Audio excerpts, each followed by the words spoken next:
नमस्ते, यहाँलाई नेपाल अनलाइन स्कुलमा हार्दिक स्वागत छ।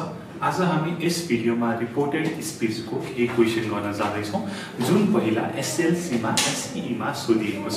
है त, ल ध्यान दिएर यो 8 वटा क्वेशन लेखेको छु, यति सबै गरौँ है त। सुरु गर्ने मैले can you keep this secret Sujan भनेर फर्स्टमा सोधेको छ र क्वेशन सोध्ने बित्तिकै मैले अगाडि पनि रिपिट गर्ने गरेको छु। क्वेशनमा यस नो क्वेशन छ कि डबल एच क्वेशन छ हेर्नुपर्छ भन्ने कुरा गरेको छु। अब can you keep this secret Sujan भन्दाखेरि यो डबल एच क्वेशन हो कि यस नो क्वेशन हो हैन। अब यसको एन्सर तपाईले कसरी दिन सक्नुहुन्छ त?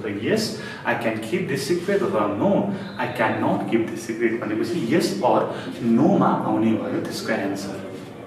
ठीक छ, अब तपाईले सुरु गर्न सक्नुहुन्छ। अब सुजन asked her भन्नु न। Sujan asked Sita, capital S भन्यो सीता है त। अब केही क्वेशन सोध्दाखेरि तपाईले asked, inquired of, wanted to know यस्तो फ्रेजहरु युज गर्न सक्नुहुन्छ भन्ने कुरा पनि मैले गरेको छु। अब फर्स्टमा yes or no भनेपछि if अथवा whether लगाउनु पर्यो हैन। तपाईले if whether जुनसुकै लगाए पनि हुन्छ। सो यहाँनिर Sujan asked Sita if she can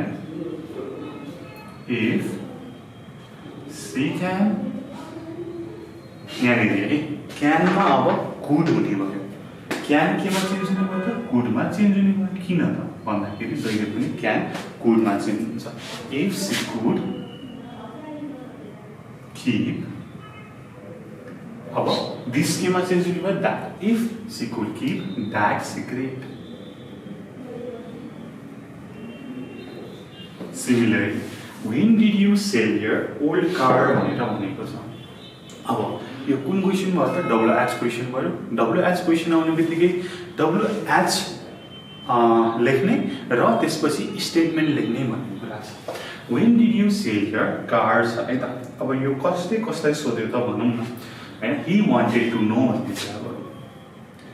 he wanted to know अथवा तपाईले यसलाई he inquired पनि लेख्न सक्नुहुन्छ है, अथवा he asked पनि लेख्न सक्नुहुन्छ। कस्तो कन्डिसनमा सोधेको छ त? he wanted to know when फर्स्टमा डबल एच लेख्ने र अर्को चाहिँ स्टेटमेन्ट लेख्ने, जस्ताको तस्तै सार्ने होइन कि अब चाहिँ स्टेटमेन्ट लेख्ने भन्ने कुरा छ है त।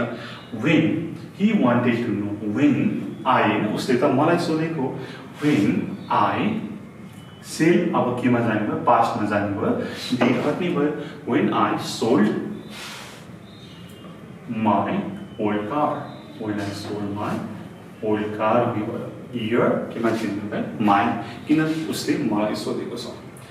can you tell me where the station is sir भनेर भनेको छ। अब can you tell me where the station is sir भन्दाखेरि यस्ता हामीले कसरी लेख्न सक्छौँ त? अब फर्स्टमा त she asked the man भनौँ न। यहाँदेखि सुरु गरौँ। she asked the man, यहाँनिर मैले यतिलाई अहिलेको लागि क्यान्सल गरेँ। मैले सिधै भने she asked the man where the station was।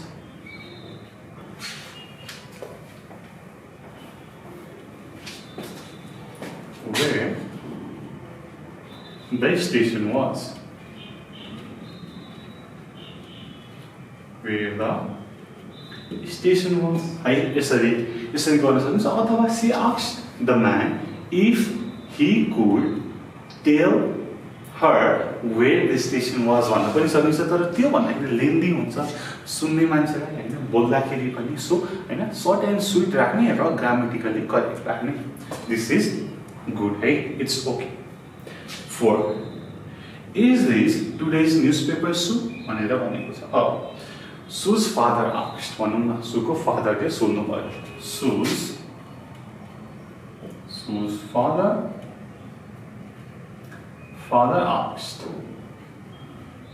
asked her, अब is this today's newspaper भन्दाखेरि यो yes no question हो कि डबल एच क्वेशन? त obviously yes no question। अब एन्सरमा के आउन सक्ला त? yes this is today's newspaper अथवा no this isn't today's newspaper भनेपछि यसको क्वेशन आउँदाखेरि इफ र वेदर लगाउनु पर्यो shoes father asked her if this केमा चेन्ज हुने भयो दैट मा चेन्ज हुने भयो इफ दैट अब पास्ट तिर जानु पर्यो इज को was if that was that day's newspaper this day today केमा चेन्ज हुने भयो that day मा चेन्ज हुने भयो today as a that day हैन अब कुनै दिनलाई पोइन्ट गर्यो those flowers are very nice I like them भनेर भनेको छ ओके she said भनौं न she said those flowers are very nice are change गर्नु पर्यो र like चेन्ज गर्नु पर्यो केमा त past मा भनेपछि she said those flowers भनेपछि are को were very nice and यो त उसले भनेको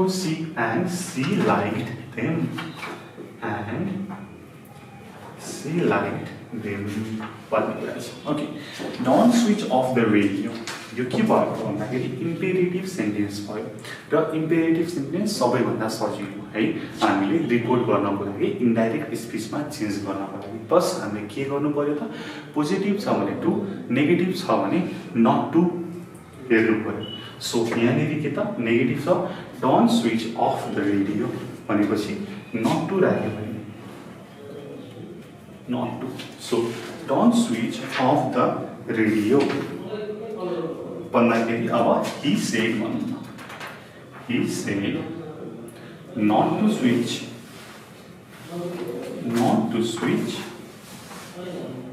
off the radio एकदमै सजिलो छ not to switch off the radio when did you go on holiday भनेर भनेको छ so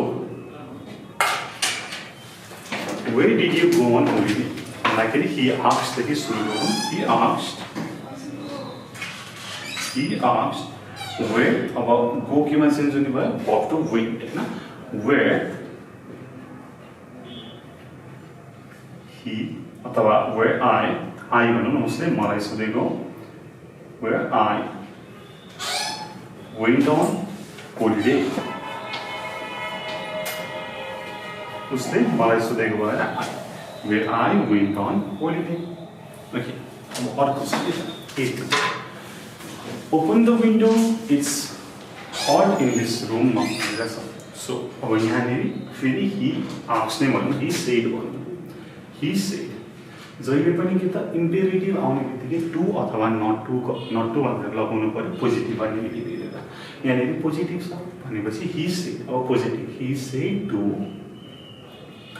open the window अब यतापट्टि हेरौँ it's hot in this room भनेर भनेको छ it's hot in this room भनेपछि अब यहाँनिर हामीले के गर्नु पर्यो त he said to open the window and it was यो is केमा भन्नु भयो was it was hot in this केमा that मा in that room and it was hot in that room यसरी हामीले गर्छौं भन्ने कुरा छ ओके यसमा हामीले 8 वटा क्वेशनहरु गर्यौं जसलाई हामीले डाइरेक्ट टु इन्डाइरेक्ट लगायौं र यसमा तपाईले केही नबुझ्नु भएको छ थोरै कुरा पनि भनेदेखि you can comment down below र यस्तै भिडियो हाम्रो धेरै छ तपाईले हेर्न सक्नुहुनेछ भन्दै यो भिडियो म यही टुङ्ग्याउन चाहन्छु thank you so much for watching until next time good bye keep learning जय जनसूर्य पीस